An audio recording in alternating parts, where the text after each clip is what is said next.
Well, welcome everyone to Josh's Severe Weather. I am an independent meteorologist in the Raleigh area. Appreciate you joining me. Those of you who are coming back here who have been watching me for a while, I apologize for being away.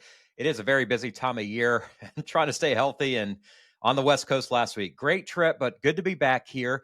And what we're going to chat about is just quite a bit of weather, major winter weather crossing the country, major springtime temperatures down south where winter is basically over, but a lot of snow, a lot of rain, a lot of ice in between coming, and a lot going on in the South Indian Ocean as well with tropics. So much to talk about. It'll make you want to shout.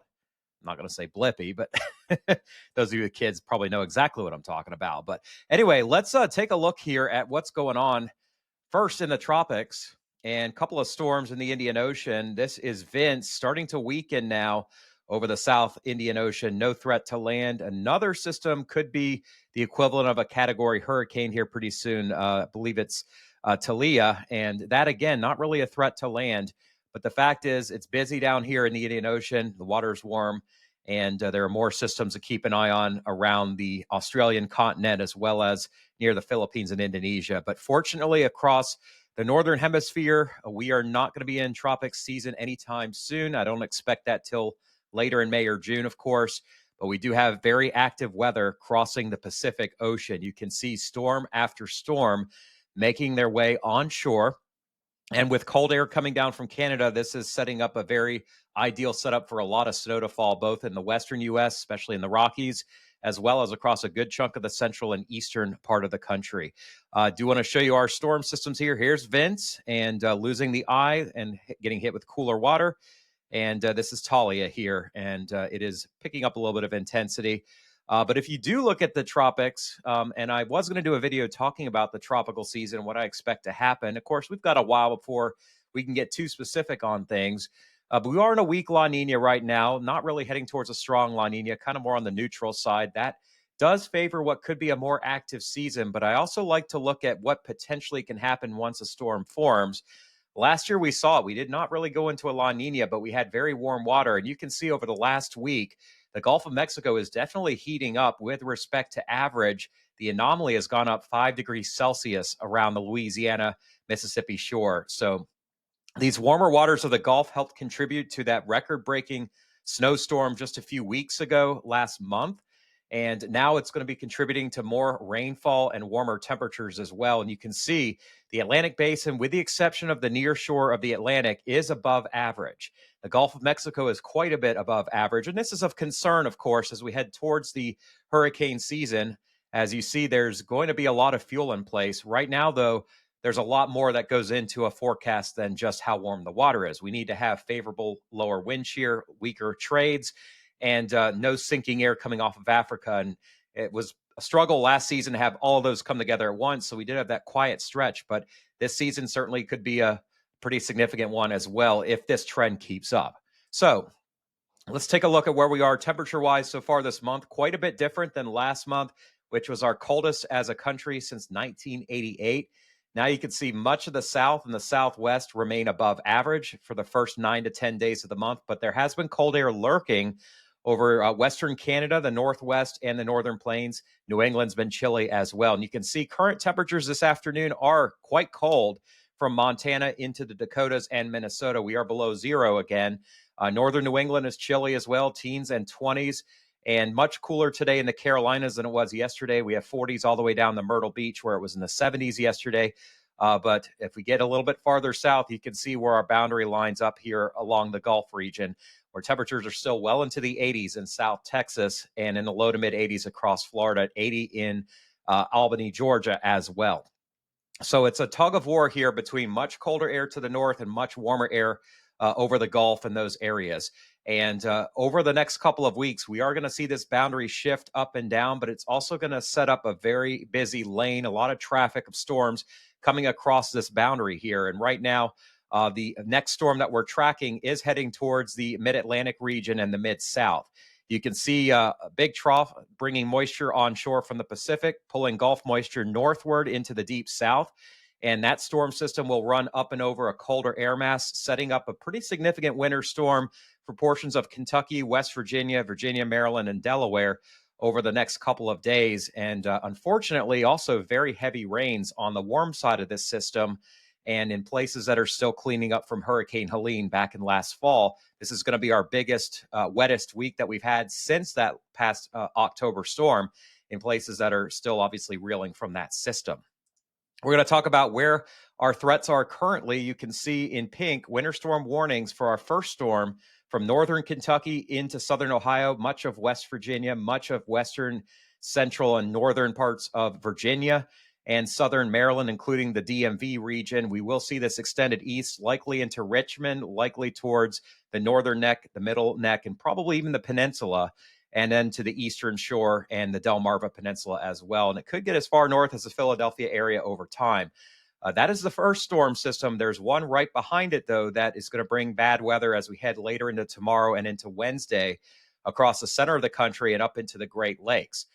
Now, we've gotten very little snow so far this season with respect to average across a lot of the upper Midwest from Nebraska into Wisconsin and Illinois. That is set to change as the Great Lakes are going to get pounded here with a couple of big storms. I was talking to somebody in DeKalb, Illinois earlier today about the potential for more than a foot of snow over the upcoming week, and then probably more than that afterwards. They were asking me for a forecast, and they haven't had that kind of snow all winter. So this is going to be certainly one to watch.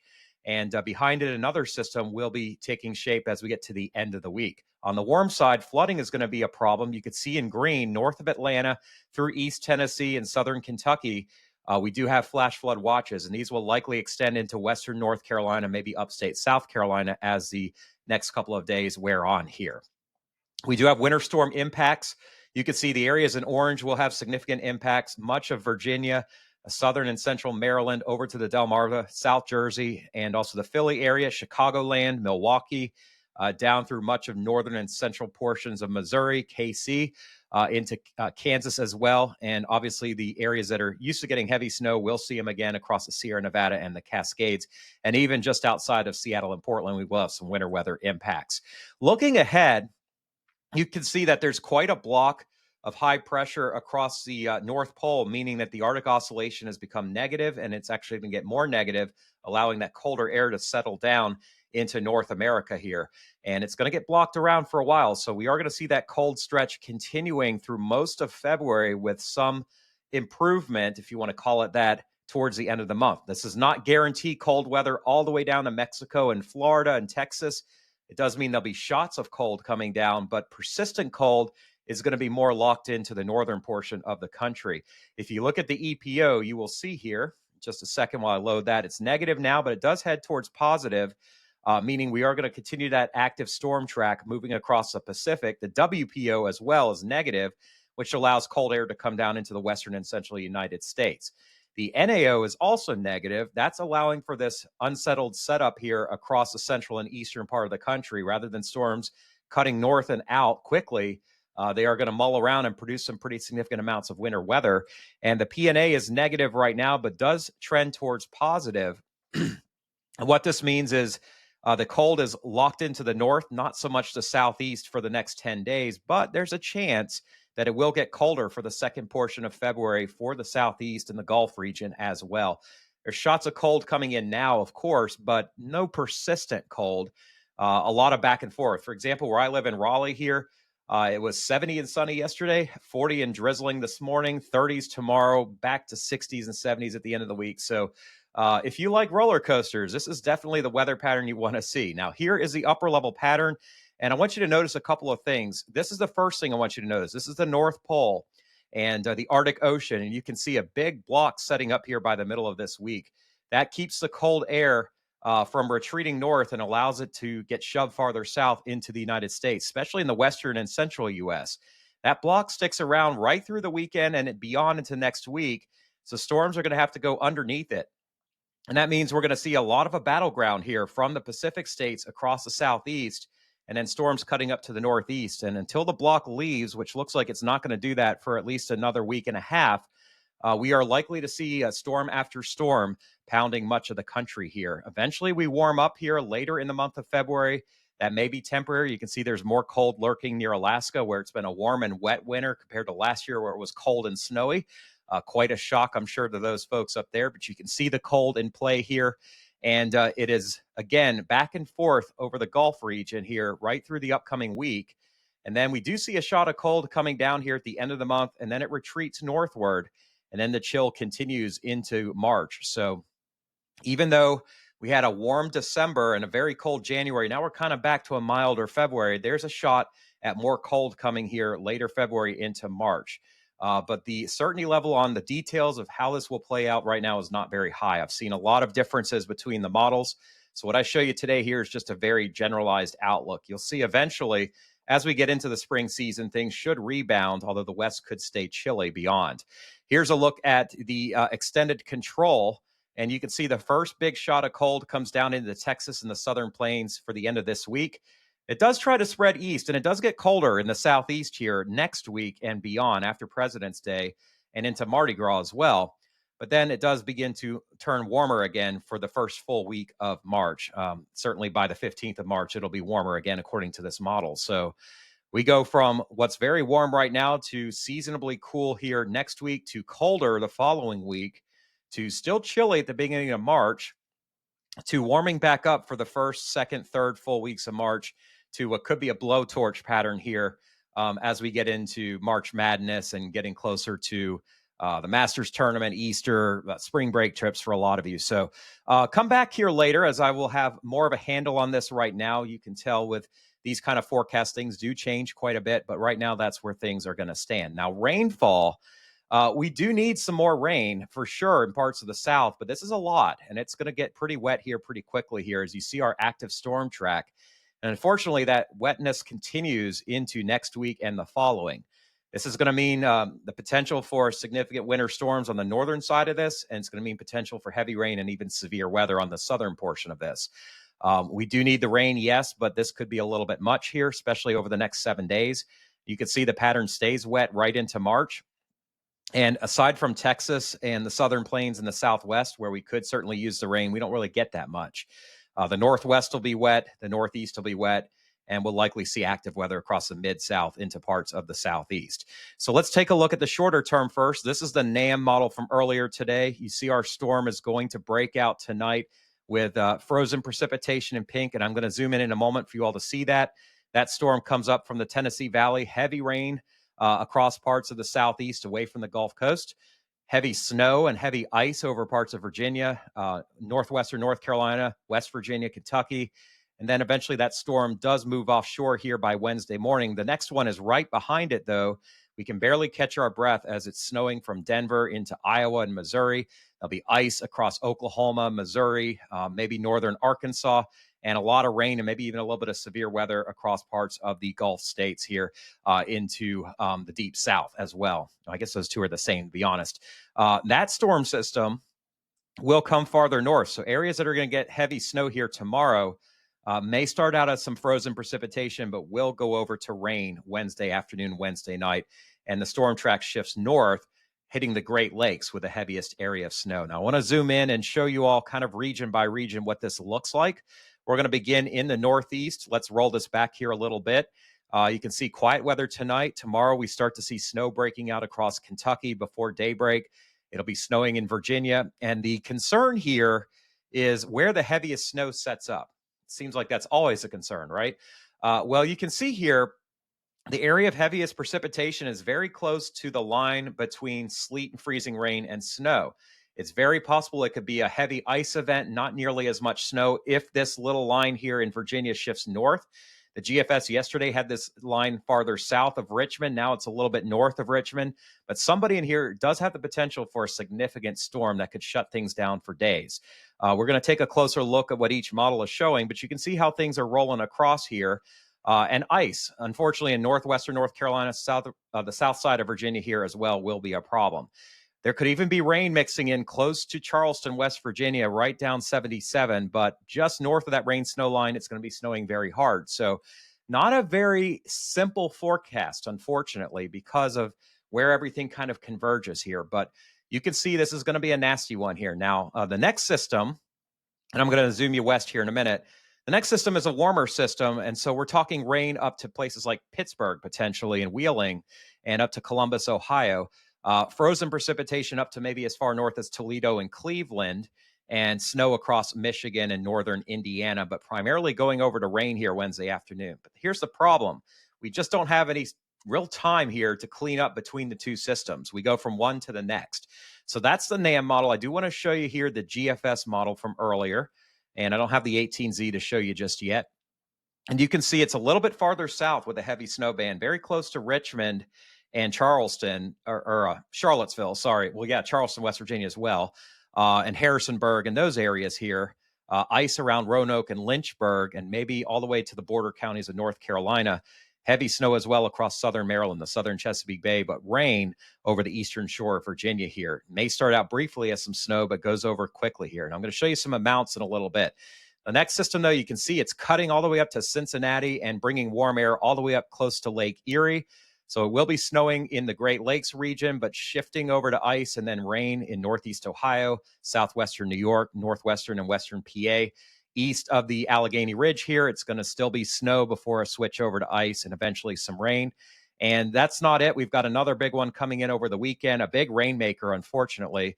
But again, each storm keeps getting warmer and warmer. So the storm that's coming in here tomorrow afternoon and night could bring snow as far north as Jersey and New York City. The storm after it's going to switch that over to rain by Thursday morning. So those areas are going to see a lot of that snow getting washed away and more of an ice event for the interior of the Northeast, heavy snow for New England. And then the storm system after that comes in even hotter with rain all the way up to down eastern Maine and into Nova Scotia. Frozen precipitation, upstate New York. The heaviest snow from that one will be across the Maritimes, parts of Maine, and then we'll see a switch over to snow on the backside. And that's just one group of models here. I do want to take you back to the central United States here real quick. I do want to respect your time, but I appreciate you sticking around with me here as we take an in-depth look at what's going to happen. And I'll show you amounts in a little bit, but light to moderate snow breaks out tonight. That streaks eastward. You can see most of our snow tomorrow, though, down around the Ohio River, and then that moves away. So we're probably going to see next to nothing around Chicago and Detroit and across Wisconsin from this first system. The cold air is still here, and the next system, though, is going to run up and over that cold air, and we're going to see more significant snow and some ice over southeastern Kansas and the Ozarks region here by Wednesday morning. This snow will spread into Chicagoland later on Wednesday. Could start in the morning around Milwaukee, then in the afternoon around Chicago, and in the late day hours around Detroit as well. And some of the snow could be very heavy, but the concern is going to be for sleet and freezing rain near and to the north of Interstate 70. I want to take you to show you the GFS model now. So we can look at two here. And you can see here, after our first system moves out, it does show heavier snow across Colorado and northern parts of Kansas and significant icing over parts of northern Oklahoma and the Ozarks region. St. Louis as well could see sleet and freezing rain for a time before going back to snow. Where this heavy band of snow sets up is going to make a massive difference. If it shifts north, Chicagoland could have an incredible amount of snow, at least for a 6-hour period. We're not talking a historic snow, but one that will shut things down. If it shifts farther south, we could be talking about places like Champaign-Urbana and West Lafayette, Indiana, and maybe even St. Louis, perhaps, Springfield, Illinois. So we're going to be watching that. It cuts out of the region by Thursday. We get a quick break. Here comes our next system, Twin Cities over to South Dakota. It's going to be getting a lot colder. And then we see any rain going over to snow in northern Indiana and Illinois. And this GFS is more progressive, kicking the system out of Chicagoland by Sunday morning. Some of the other models are hanging it back longer. I will show you the Canadian so you can see that. It is quite a bit slower in how this storm progresses and actually has the worst Saturday night versus Saturday afternoon, and even has it really cranking in Michigan and northern Ohio here for Sunday morning. So this is certainly going to be an interesting series of storms to track. Interesting maybe is not the word you want to hear, unfortunately, if you've got to travel. But it's going to get colder here pretty quickly here. And then we get into yet another system here at the weekend. We see heavy rain. We see likely some severe weather. I'm going to talk about some tornado potential. And then yet another system moves onshore over the weekend to the West Coast. And that one's going to pick up moisture when it gets to the Gulf region towards the middle of next week. So we can catch our breath for just a few days before things get nasty once again. Let's move this along here and talk about snow. And again, we're just going to average every single model, and you can see several feet will fall in the Rockies. We're going to see over a foot in parts of the east here. In fact, some average amounts around 20 inches in Chicago, 16 in Des Moines, about 12 in Omaha, 12 in KC, 5 in St. Louis. 8 inches in Charleston, 6 in Pittsburgh, about 18 in Buffalo, 16 in Detroit, Marquette about 16 inches. And then the areas that are going to get it a lot more will be up the St. Lawrence, east of Lake Ontario, and across northern Maine and into the Maritimes region. Now, New York City, Long Island, southern New England, a few days ago or about a week or so ago, when we were looking at this, the track was farther south. It has shifted north again. So you're not going to see the kind of snow that those folks in the interior of the Northeast are going to get. In fact, we may see more snow in West Virginia, Virginia, and Maryland than we see in New York, Philly, and Allentown. That's just the way that this storm system is shaped at this point. Looking at the potential for ice, unfortunately, that's going to be a problem here over the next few days, in particular across the Ozarks, and then especially across the higher terrain of northwestern North Carolina, southwestern Virginia, southern West Virginia, up into central PA, and even the interior of the Northeast.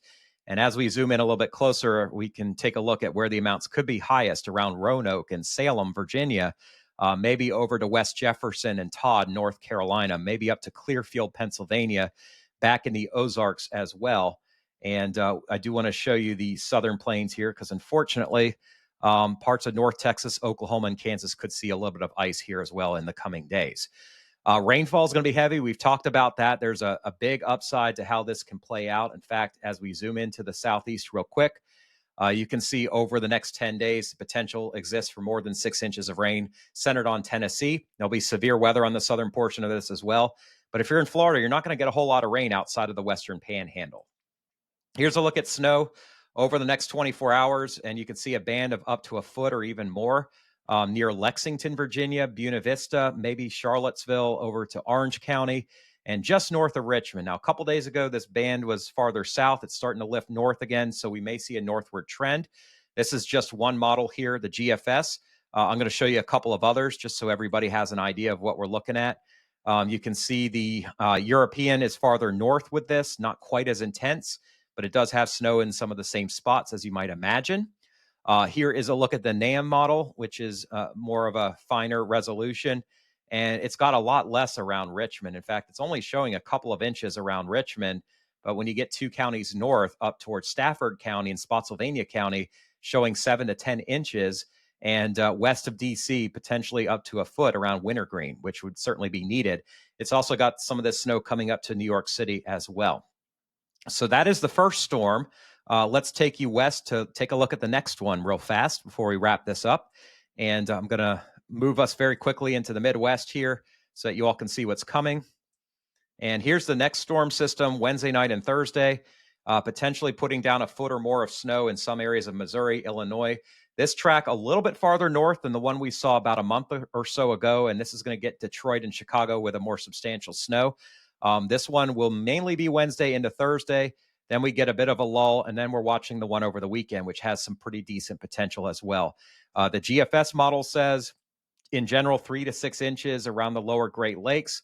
It does not agree, though, with all of the other models that we have at our disposal. In fact, if I show you the European, you're going to be excited if you like snow. Here's a look at the system coming in on Saturday, but take a look at what's coming right behind it. The system kind of slows down and dumps on Wisconsin and on Michigan, and does bring the potential to see a foot or more of snow in some of these areas here over the first half of next weekend. So we're going to be tracking that pretty closely. Ice is going to be a problem here in Virginia, especially. We have the potential to see half an inch or more of ice coming down. We also have the potential to see some ice across the I-70 corridor here over the next couple of days. And if we take a look at the next 10 days, you can see the 2 areas of greatest concern near the Central Appalachians, interior Northeast, and parts of the Ohio Valley as well. And I'm going to take you westward and show you what's going on here in the Southern Plains, because we do have an ice threat as well over the Ozarks first. And then perhaps, again, as the colder air comes down, we're going to see maybe some more of that in the coming weeks. So that's where we're at right now. Rainfall could exceed a foot in some parts of the Tennessee Valley. Significant amounts as well in the Western Carolinas. It'll be wet into the Northeast here over the next couple of weeks. And from the Greenville-Spartanburg office, potentially 4 to 6 inches around Robbinsville, maybe 6 inches around Murphy and Franklin, North Carolina, 4 to 6 around Toccoa, and around Pickens County and Oconee counties here in South Carolina. So this will be a lot of rain. While it is needed, it could be a little bit too much. So keep that in mind. It will not be a repeat of Hurricane Helene, though, fortunately. We do have a threat for some severe weather here, marginal risk on Wednesday in the deep south. And then maybe a more substantial outbreak comes on Saturday into Saturday night from East Texas into Alabama and Western Georgia. And you can see here the probabilities on some of our models are coming up a little bit higher and higher for tornadoes, especially in Mississippi and Alabama. So that is something we're going to have to watch in the coming days. And if I had more time, I would get into that now, but I just don't. So as always, I appreciate everybody's time today. I hope everybody is staying healthy. And I am a Christian, and I do pray for everybody who comes here. I don't believe you've been led here without a higher power. I truly don't believe that. You may or may not, and that's okay. You're allowed to believe whatever you like here. You're still welcome. But I will say this is a gift that God has given me to be able to share with you all my faith and to be able to share with you the weather and help folks out and give them some encouragement. 1 Corinthians 12:4 says, there are different kinds of spiritual gifts, but the same Spirit is the source of them all. There are different kinds of service, but we all serve the same Lord. God works in different ways, but it is the same God who does the work in all of us. A spiritual gift is given to each of us so we can help each other. To one person, the Spirit gives the ability to give wise advice. To another, the same Spirit gives a message of special knowledge. Some of us are attractive, some maybe not. Some of us super smart, some maybe not. It's okay. We all have the same power that was given through Jesus Christ, our Lord and Savior. And that is the good news that I came here today to share with you after all of the maybe not so great news that we've been hearing over the last couple of weeks. So I will catch up with everybody here soon. This is a long video because I've been off for a long time. But as always, I really appreciate you all. And if you want to come back and see more, I encourage you to become a subscriber, as I will continue to post you all on the latest. Hope everyone has a wonderful evening. Take care.